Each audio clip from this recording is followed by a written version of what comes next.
coming, Creon of Thebes, Myrcanus' son. In this auspicious dawn of his reign, what are the new complexities that shifting fate has woven for him? What is his counsel? Why has he summoned the old men to hear him? Gentlemen, I have the honor to inform you that our ship of state, which recent storms have threatened to destroy, has come safely to harbor at last. Guided by the merciful wisdom of heaven, I have summoned you here this morning because I know that I can depend upon you. Your devotion to King Laos was absolute. You never hesitated in your duty to our late ruler Oedipus, and when Oedipus died, your loyalty was transferred to his children. Unfortunately, as you know, his two sons, the princes Eteocles and Polynices, have killed each other in battle, and I, as in the next in blood, have succeeded to the full power of the throne. I am aware, of course, that no ruler can expect complete loyalty from his subjects until he has tested in office. Nevertheless, I say to you at the very outset that I have nothing but contempt for the kind of governor who is afraid, for whatever reason, to follow the course that he knows is best for the state. And as for the man who sets private friendship above the public welfare, I have no use for him either. I call God to witness that if I saw my country headed for ruin, I should not be afraid to speak out plainly. And I need hardly remind you that I would never have any dealings with an enemy of the people. No one values friendship more highly than I, but we must remember that friends made at the risk of wrecking our ship are not real friends at all. They are my principles at any rate, and that is why I have made the following decision concerning the sons of Oedipus. Eteocles, who died as a man should die, fighting for his country, is to be buried with full military honors, with all the ceremony that is usual when the greatest heroes die. But his brother Polynices, who broke his exile to come back with fire and sword against the native city and the shrines of his father's gods, whose one idea was to spill the blood and sell his own people into slavery. Polynices, I say, is to have no burial, no man is to touch him or say the least prayer for him. He shall lie on the plain unburied, and the birds and the scavenging dogs can do with him whatever they like.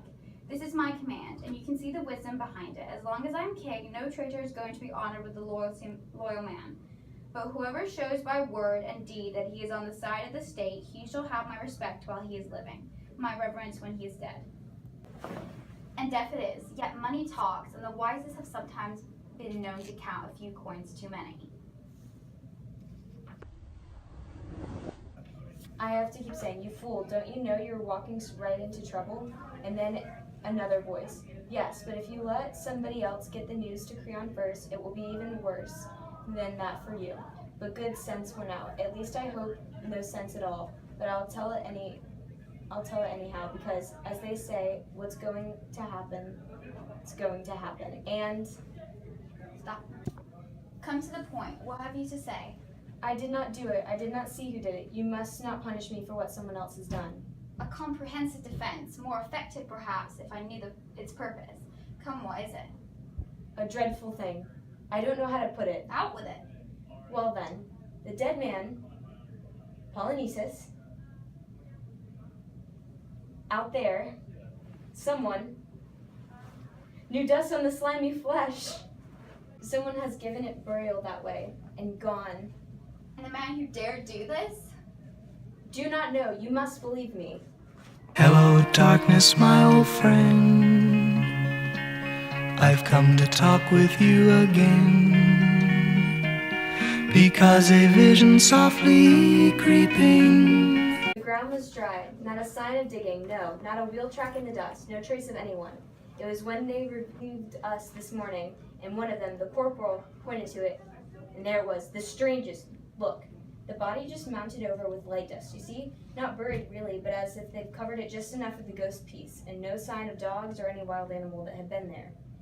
And then what a scene there was, every man of us accusing the other. We all proved the other man had did it. We all had proof that we could not have done it. We were ready to take hot iron on our hands, walk through fire, swear by all the gods.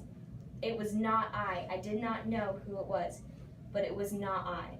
And then, when this came to nothing, someone said down in the ground, you had to be told the news, and none of us had to do it. We threw the dice, and the bad luck fell to me. So here I am, no happier to be here than you are to have me.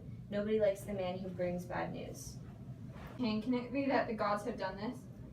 Stop! Must you doddering wrecks go out of your heads entirely? The gods intolerable. The gods favored this corpse? Why? How did he serve them? Tried to loot their temples, burn their images? Yes, and the whole state, and its laws with it. It is your senile opinion that the gods love to honor bad men? A pious thought. No, from the very beginning, there have been those who have whispered together, stiff-necked anarchists, putting their heads together, scheming against me in the alleys. These are the men, and they have bribed my own guard to do this thing. Money. There's nothing in the world so demoralizing as money. Down goes your cities. Homes go, men gone, honest hearts corrupted, crookedness of all kinds, and all for money. But you, I swear by God, and by the throne of God, the man who has done this shall pay for it.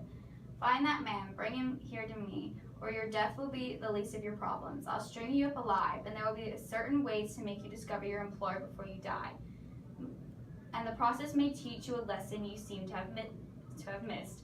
The dearest profit is sometimes all too dear. That depends on the source. Do you understand me? A fortune won is often misfortune. King, may I speak? Your very voice distresses me. Boom! Roasted! Are you sure that is my voice and not your conscience? Boom! Roasted! By God, he wants to analyze me now. It is not what I say, but it's what's been done that hurts you. You talk too much. Maybe, but I've done nothing. Sold your soul for some silver, that's all you've done. How dreadful is it when the right judge judges wrong? Your figures of speech may entertain you now, but unless you bring me the man, you will get little profit from them in the end. Bring me the man. I'd like nothing better than bring me the man. But bring him or not, you have seen the last of me here. At any rate, I am safe.